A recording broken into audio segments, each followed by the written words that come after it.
룻기 1장 6절에서 14절에 있는 말씀 우리 한 목소리로 읽겠습니다.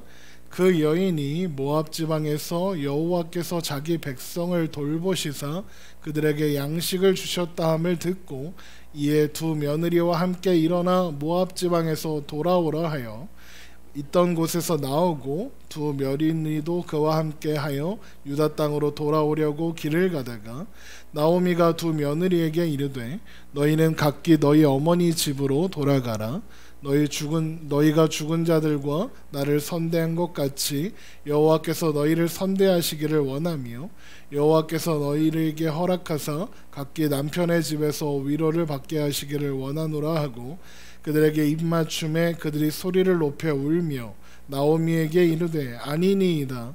우리는 어머니와 함께 어머니의 백성에게로 돌아가겠나이다 하는지라. 나오미가 이르되 내 딸들아 돌아가라. 너희가 어찌 나와 함께 가려느냐. 내 태중에 너희의 남편 될 아들들이 아직 있느냐. 내 딸들아 되돌아가라. 나는 늙었으니 남편을 두지 못할지라. 가령 내가 소망이 있다고 말한다든지 오늘 밤에 남편을 두어 아들들을 낳는다 하더라도 너희가 어찌 그들을 자라기를 기다리겠으며 어찌 남편 없이 지내겠다고 결심하겠느냐. 내 딸들아 그렇지 아니하리라. 여호와의 손이 나를 치셨으므로 나는 너희로 말미암아 더욱 마음이 아프도다 하매 그들이 소리를 높여 다시 울더니 오르마는 그의 시어머니에게 입맞추되 룻은 그를 붙쫓았더라. 아멘.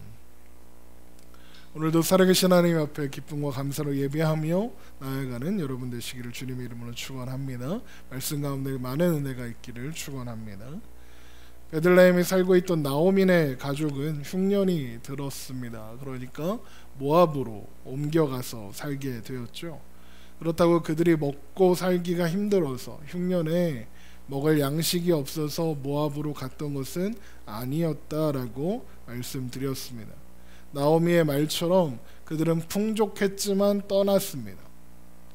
그들의 풍족했음에도 불구하고 고향을 떠났던 것은 이웃들을 돕는 일에 친족들을 보살피는 일에 시간과 물질을 낭비하고 싶지 않았기 때문이었을 것입니다. 그래서 돌아온 나오미를 바라보는 동네 사람들의 시선이 그렇게 곱지 않았던 것이죠. 풍족함에도 고향을 떠났던 그들의 마음이 무엇인지 모르지 않았을 테니까요. 저거 지들끼리 잘 먹고 살라고 떠났다가 거지꼴 돼서 돌아왔네. 이런 시선으로 바라보았던 것입니다. 남들을 돕느냐고 인생을 낭비하고 싶지 않아서 그래서 모압으로 갔는데 모압에서 여러 가지 일들이 있죠. 그 중에서 나오미의 남편과 그리고 아들들이 모두 죽고 말았습니다. 그리고 남은 것은 가부가 되어버린 이방인 며느리 둘뿐이었죠. 그렇게 나오미는 모든 것을 잃어버린 것입니다. 낭비하고 싶지 않아서 인생을 낭비하고 싶지 않아서 떠났는데 오히려 더 큰 낭비를 하고 말았던 것입니다. 그리고 그때 나오미에게 한 소식이 들려옵니다. 바로 베들레헴의 흉년이 그쳤다는 소식이었죠. 흉년이 그쳤다는 것은 하나님께서 이스라엘 백성들을 돌보셨다는 뜻이었습니다.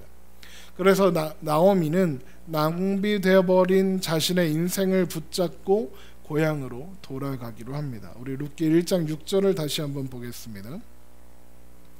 룻기 1장 6절.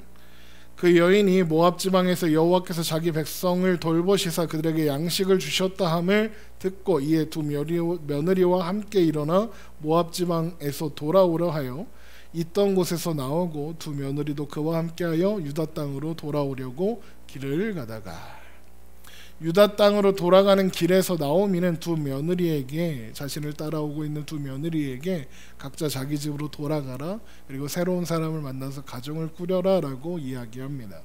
룻기 1장 8절 9절 봅니다. 나오미가 두 며느리에게 이르되 너희는 각기 너희 어머니 집으로 돌아가라.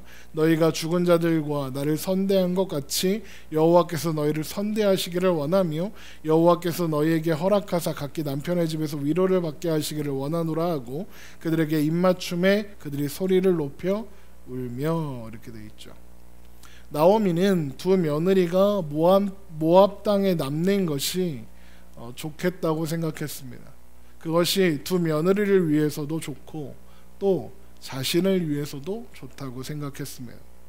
먼저 나오미는 남편들이 죽었음에도 불구하고 자신을 떠나지 않고 함께 해주었던, 그리고 며느리들이 자신의 고향을 떠나서 나오미 시어머니의 고향을 향해 가는 그 여정, 가서 어떤 일이 있을지도 모르는 그런 여정에 함께 두말 없이 따라 나서준 두 며느리에 대한 고마움과 사랑이 기본적으로 있습니다. 그래서 며느리들을 향해서 내 딸들아 라고 부를 만큼 아낀다는 것은 맞는 말입니다. 그런데 이 두 사람은 사실은 또한 나오미에게 부담스러운 존재이기도 했습니다. 나오미는 자신이 베들레헴에 돌아가면 어떻게 먹고 살아야 될까요? 좀 돌아가서 일을 할 수 있습니까? 아니면 먹고 살 만한 무엇이 있습니까? 아무것도 없죠. 자신이 돌아가면 사람들이 자신을 좋게 보지 않을 것을 나오미도 알았을 겁니다. 그런데 흉년이었지만 나오미의 집은 풍족했고 얼마든지 친족들과 함께 나누며 흉년을 버틸 수도 있었지만 그렇게 하는 게 낭비라고 생각해서 고향을 떠났던 나오미였잖아요.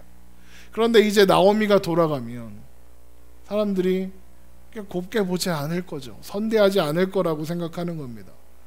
그러니까 돌아가면 어떻게 먹고 살아야 합니까? 자신이 외면하고 떠났던 친족들과 이웃들의 도움을 받아야 살아갈 수 있는 처지였습니다. 당시 사회에서 과부는 아무것도 못해요.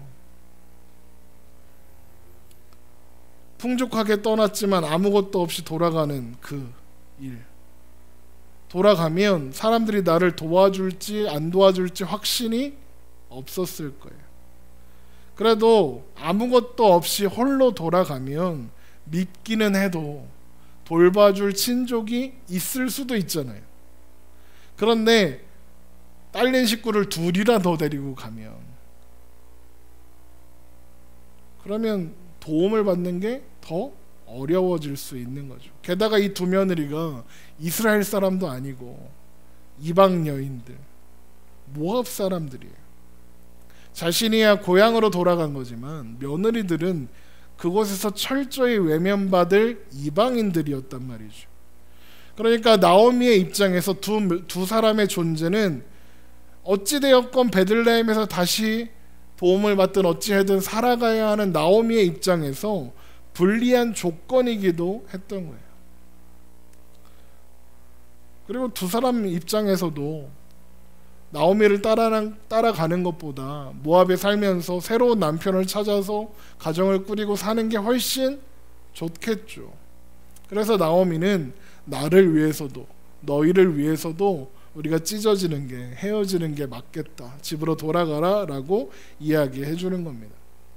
나오미의 입장에서 해줄 수 있는 건 축복의 말 몇 마디 뿐이었지만 어쩌면 돌아가라고 하는 그 제안이 두 며느리에게 해줄 수 있는 가장 큰 선물이라고 생각했겠죠. 물론 이기적인 이유도 있었죠.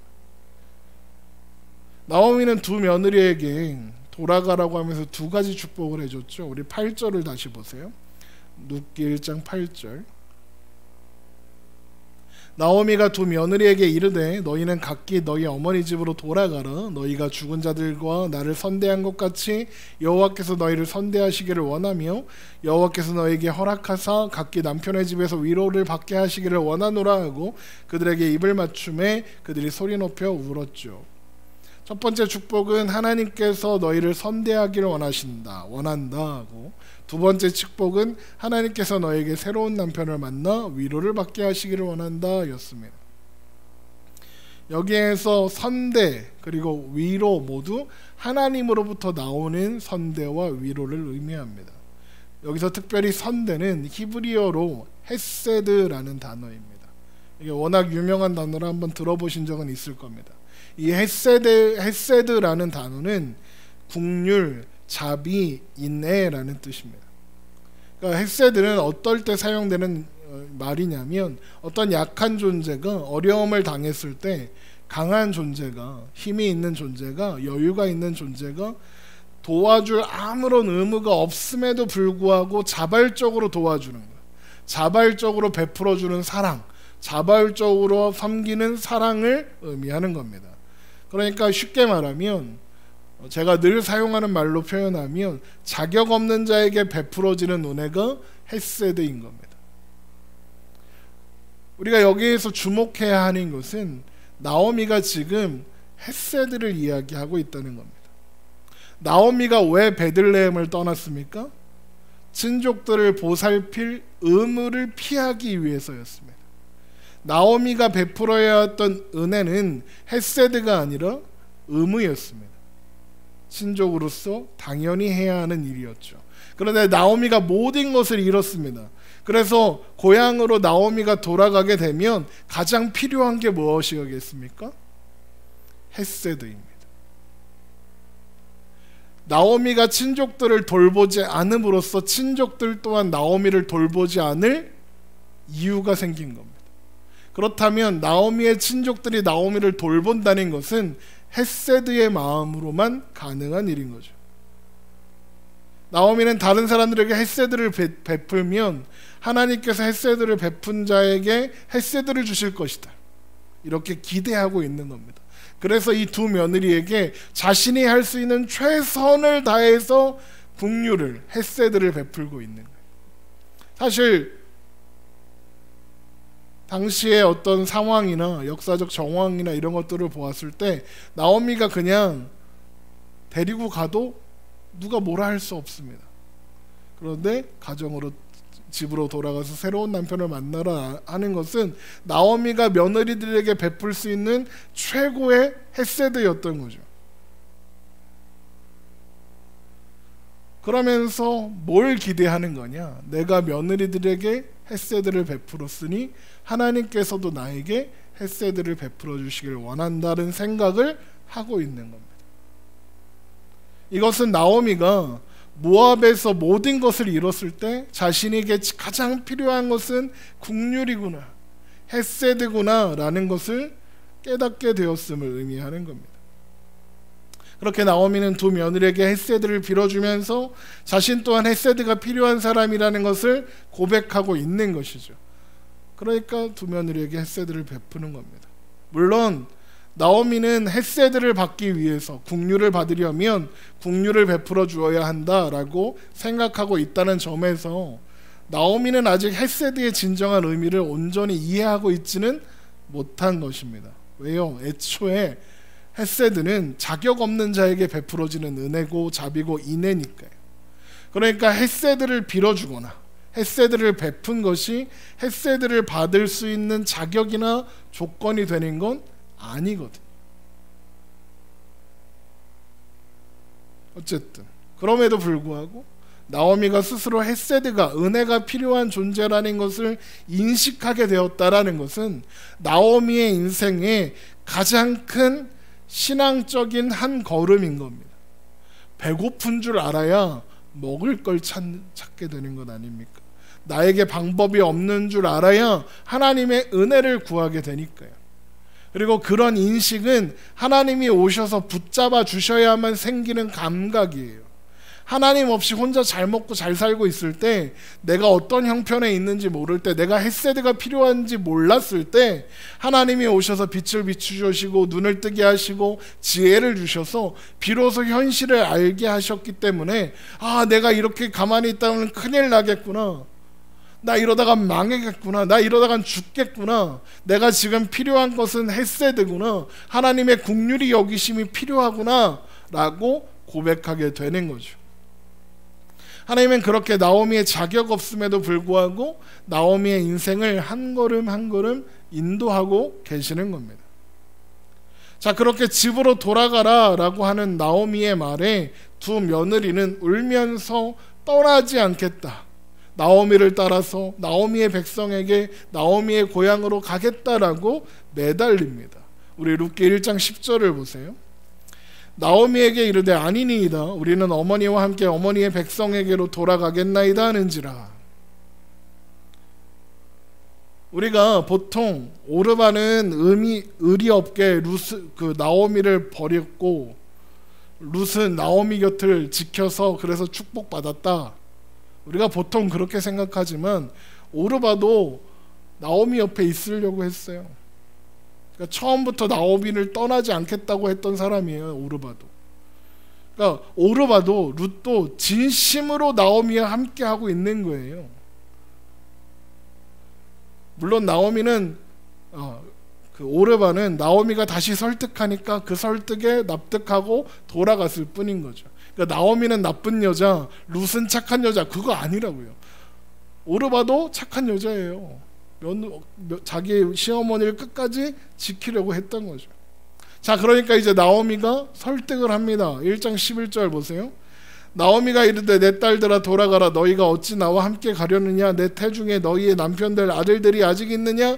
내 딸들아 되돌아가라. 나는 늙었으니 남편을 두지 못할지라. 가령 내가 소망이 있다고 말한다든지 오늘 밤에 남편을 두어 아들을 낳는다 하더라도 너희가 어찌 그들을 자라기를 기다리겠으며 어찌 남편 없이 지내겠다고 결심하겠느냐? 내 딸들아 그렇지 아니하리라. 여호와의 손이 나를 치셨으므로 나는 너희로 말미암아 더욱 마음이 아프도다. 아멘. 나오미가 두 며느리에게 돌아가라고 하는 이유는 결국 한 가지입니다. 나에게는 너희의 남편이 되게 할 아들이 없다. 이런 거죠. 이게 무슨 말이냐? 이게 성경에 있는 계대법이라는 법이 있어요. 그 법을 염두에 두고 하는 겁니다. 계대법이 뭐냐면 신명기 25장에서 형이 아들이 없이 죽으면 그 남동생이 형수와 결혼을 해서 아들을 낳은 다음에 그래서 그 아들은 형의 아들이 되는 거예요. 그래서 형의 가문을 잇게 하는 그런 율법이 있습니다. 그러니까 나오미 집에 이게 적용되려면 나오미한테 뭐가 있어야 되는 거예요? 셋째 아들이 있어야 되는 거죠. 그런데 없는 셋째 아들이 갑자기 생길 리도 없고 혹 생긴다 하더라도 아들이 그날 밤에 당장 생겨서 아들이 태어난다 해도 아들이 자라는 동안 오르바와 룻은 늙어갈 거 아니에요. 그러니까 아무 소용 없다. 그러니까 나한테 희망이 없다. 그러니까 나오미는 두 며느리한테 그러는 거예요. 나랑 같이 있느냐고 인생 낭비하지 말고 떠나. 소망 없는 사람 따라와봤자 고생만 할 테니 그러지 마라고 하는 거예요. 오르바는 시어머니 말을 잘 들은 거예요. 어떻게 보면 의리 없이 떠난 게 아니라 룻은 말을 더럽게 안 듣는 거죠. 따지자면. 자, 그런데 여기에도 나오미의 진심이 하나 있어요. 1장 13절을 다시 보세요. 너희가 어찌 그들을 자라기를 기다리겠으며 어찌 남편 없이 지나겠다고 결심하겠느냐? 내 딸들아 그렇지 아니하니라. 그리고 여기가 나오미의 진심이에요. 여호와의 손이 나를 치셨으므로 나는 너희로 말미암아 더욱 마음이 아프도다 하매. 이거예요. 이게 무슨 말이냐? 나오미는 두 며느리를 볼 때마다 누가 생각날까요? 죽은 아들들이 생각나겠죠. 그리고 죽은 남편도 떠오르겠죠. 그러면 무슨 생각을 할까요? 내가 어쩌다가 이 지경이 됐나 이런 생각하겠죠. 그리고 결론이 뭡니까? 하나님이 나를 치셨네. 그러면 이 두 며느리를 볼 때마다 무슨 생각이 난다는 거예요? 하나님이 나를 치셨다는 생각, 하나님이 나를 벌 주셨다는 생각이 난다는 거예요. 무슨 말입니까? 나오미에게 이 두 여자는, 두 며느리는 아픈 기억을 떠오르게 하는 존재라는 거예요. 이게 나오미의 진심인 거죠. 그러니까 이 두 며느리를 사랑하지만 얘네를 보면 또 마음이 아프고 속상하고 내 인생이 왜 이래 이런 생각이 나고 그러니까 얘네들 안 보고 싶은 거예요. 그러니까 나오미의 마음이 지금 복잡단아한 거예요. 앞에서는 두 며느리에게 집으로 돌아가라, 하나님이 선대해 주시길 바란다 이렇게 했지만 자신이 헷세대가 필요하다 이렇게 고백하고는 있지만 여전히 그 마음에 뭐가 있어요? 하나님을 향한 원망과 불평이 있는 거예요. 하나님이 나한테 이러셨다. 사실 이게 새삼스러운 건 아니에요. 왜 그러냐? 우리도 다 그러잖아요. 그럼 우리가 인생에 어려움이 찾아올 때 어떻게 해요? 기도하죠. 하나님의 도우심을 구하죠. 근데 한편으로는 어떤 마음이 있어요? 이런 한숨이 있잖아요. 이런 원망이 있잖아요. 하나님 나한테 왜 그러십니까? 다들 행복한 것 같은데 왜 나만 이런 일을 당하게 하십니까? 이런 마음. 우리에게 일어나는 그 어떤 사건도 우연은 없고 다 하나님 주권 안에 있다고 목사님이 그러던데, 그러면 이 어려움 하나님이 주신 거네. 하나님 나한테 왜 이러세요? 내가 편하게 사는 게 싫으세요? 나 고생만 했으면 좋겠어요? 막 이런 마음, 그런 마음 들잖아요. 나오미가 원하는 삶은 뭐였죠? 낭비되지 않는 삶, 가치 있는 삶을 살고 싶었어요.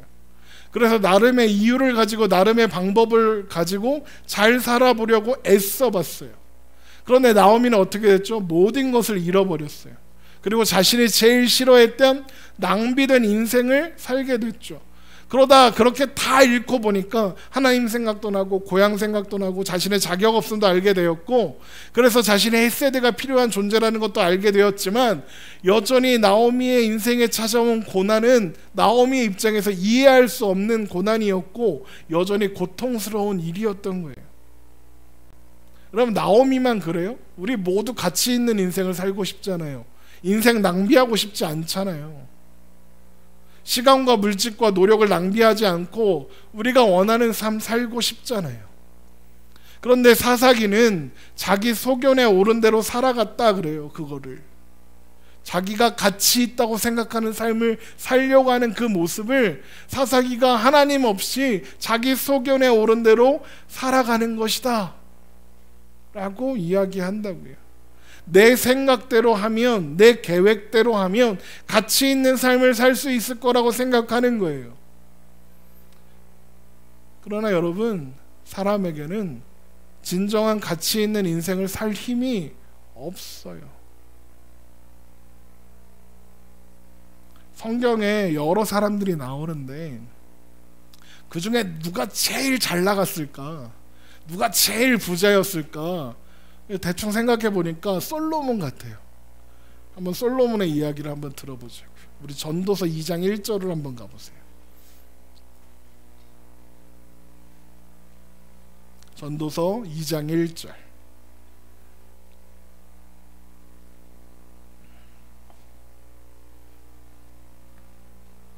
전도서 2장 1절입니다. 전도서 2장 1절. 제가 읽겠습니다. 나는 내 마음에 이르기를, 자, 내가 시험 삼아 너를 즐겁게 하리니 너는 낙을 누리라 하였으나 보라, 이것이 헛되도다. 이것도 헛되도다. 내가 웃음에 관하여 말하여 이르기를, 그것은 미친 것이라 하였고 희락에 대하여 이르기를, 이것이 무슨 소용이 있는가 하였노라. 내가 내 마음으로 깊이 생각하기를, 내가 어떻게 하여야 내 마음을 지혜로 다스리면서 술로 내 육신을 즐겁게 할까? 또 내가 어떻게 하여야 천하의 인생들로 그들이 인생을 살아가는 동안 어떤 것이 선한 일인지 알아볼 때까지 내 어리석음을 꼭 붙잡아 둘까 하여 나의 사업을 크게 하였노라. 내가 나를 위하여 집들을 짓고 포도원을 일구며 여러 동산과 과원을 만들고 그 가운데 각종 과목을 심었으며 나를 위하여 수목을 기르는 삼림에 물을 주기 위하여 못들을 팠으며 남녀 노비들을 사기도 하였고 나를 위하여 집에서 종들을 낳기도 하였으며 나보다 먼저 예루살렘에 있던 모든 자들보다도 내가 소와 양떼의 소유를 더 많이 가졌으며 금과 왕들이 소유한 보배와 여러 지방의 보배를 나를 위하여 쌓고 또 노래하는 남녀들과 인생들이 기뻐하는 처첩들을 많이 두었노라. 내가 이같이 창성하여 나보다 먼저 예루살렘에 있던 모든 자들보다 더 창성하니 내 지혜도 내게 여전하도다. 무엇이든지 내 눈이 원하는 것을 내가 금하지 아니하며 무엇이든지 내 마음이 즐거워하는 것을 내가 막지 아니하였으니 이는 나의 모든 수고를 내 마음이 기뻐하였음이라. 이것이 나의 모든 수고로 말미암은 얻은 복이로다. 이게 무슨 말이에요? 전도서를 쓴 솔로몬의 말이 뭐냐? 내가 내 즐거움을 위해서 다 해봤다는 거예요. 내가 제일 부자고 내가 제일 큰 땅을 가졌고 내가 제일 큰 힘을 가졌고 내가 다 가졌다라고 이야기하는 거예요. 누구도 비교할 수 없을 만큼 많은 것을 가지고 많은 것을 누릴 수 있었어요. 저희 큰딸이 장래 희망이 뭐냐고 물었더니 돈 많은 백수요 그러더라고요. 생각해보니까 괜찮은 것 같아요. 그렇죠? 돈이 많으니까 일하지 않아도 되니까 이렇게. 솔로몬이 그런 삶을 살아본 거예요. 다 있어. 부족한 게 아무것도 없어. 그렇게 살았어요. 그게 사람들이 원하는 삶이죠. 그게 사람들이 가치 있다고 생각하는 삶이잖아요. 그런데 그것 다 해본 솔로몬의 결론이 무엇이냐? 전도서 2장 11절을 보세요. 돈 많은 백수 해봤더니, 전도서 2장 11절, 그 후에 내가 생각해본즉 내 손으로 한 모든 일과 내가 수고한 모든 것이 다 헛되이 바람을 잡는 것이며 해 아래에서 무익한 것이로다. 모든 것이 헛되고 무익하답니다. 그러니까 사람이 생각해낼 수 있는 최고로 가치 있는 인생의 끝은 언제나 허무함으로 끝날 수밖에 없다는 거예요. 그런데 하나님은 하나님의 백성들의 삶이 그렇게 허무로 끝나게 내버려 두지 않으세요. 잠언 16장 9절을 보세요. 이거 되게 유명한 말씀이에요. 아마 여러분 외우고 계신 분들도 꽤 있으실 거예요. 잠언 16장 9절.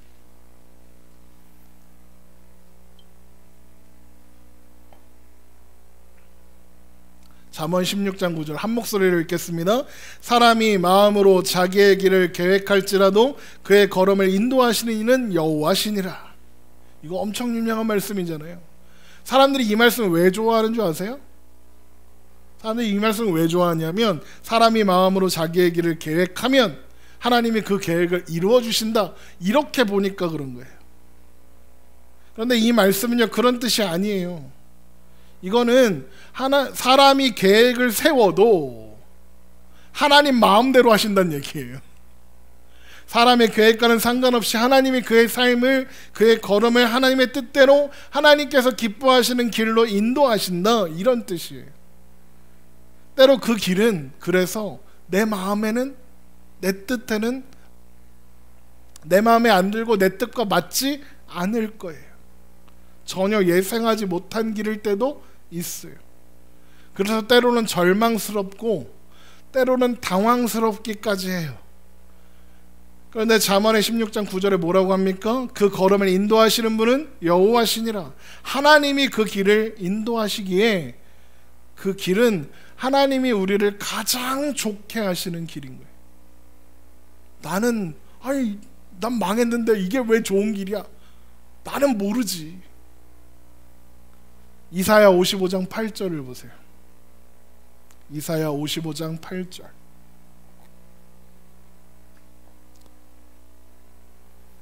이사야 55장 8절입니다.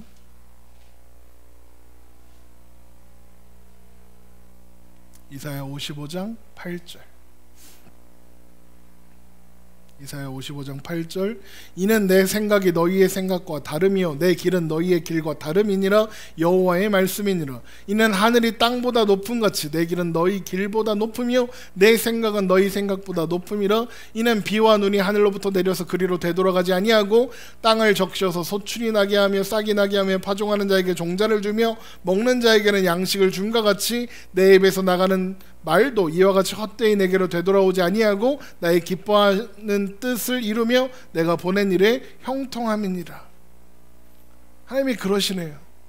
내 생각하고 너희 생각은 다르다고. 내 길과 너희 길은 다르다고. 누구 길이 더 좋겠어요? 하나님 길이 훨씬 좋은 길이죠. 우리는 이해할 수 없어도, 예상할 수 없어도, 심지어 납득할 수 없어도 하나님의 뜻이 가장 좋은 길이다. 그런 하나님의 기뻐하시는 뜻은 그냥 헛되이 끝나지 않는다. 반드시 성취된다. 비가 내려서 하늘로 그냥 돌아가는 것이 아니라 땅을 적시고 식물을 키우고 양식을 내는 것처럼 하나님의 말씀은 반드시 성취된다. 이것이 우리가 룻기를 통해서 확인하는 결론이라 해도 과언이 아닌 거예요. 여러분, 이스라엘에 왜 흉년이 찾아왔다 그랬죠? 이스라엘의 흉년은 단순히 흉년이 아니라 하나님과 백성들 사이에 문제가 생겼기 때문이라고 했죠. 그러면 흉년이 끝나려면 어떻게 해야 돼요? 이스라엘 백성들이 돌이켜 회개하고 하나님의 은혜와 긍휼을 구하며 하나님만 왕으로 섬기겠습니다 해야 하죠.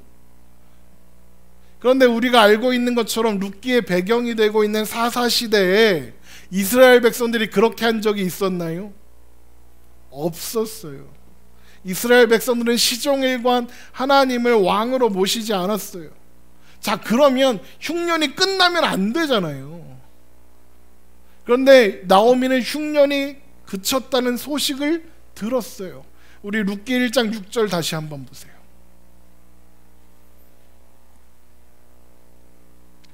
룻기 1장 6절.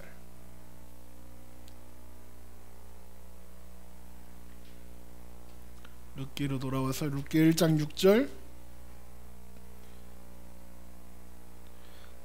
그 여인이 모압 지방에서 여호와께서 자기 백성을 돌보시사 그들에게 양식 주셨다함을 듣고, 이렇게 돼 있죠. 하나님께서 자기 백성들을 돌보사 그들에게 양식을 주셨답니다. 백성들이 하나님의 은혜를 받을 만한 자격을 갖추었기 때문에 회개하고 돌아왔기 때문에가 아니라 하나님이 돌보셨기 때문에, 하나님이 그들의 자격과 조건과는 상관없이 은혜를 베풀어 주시고 그들을 돌보아 주셨기 때문에 흉년이 그쳤어요. 양식을 주셨다고요.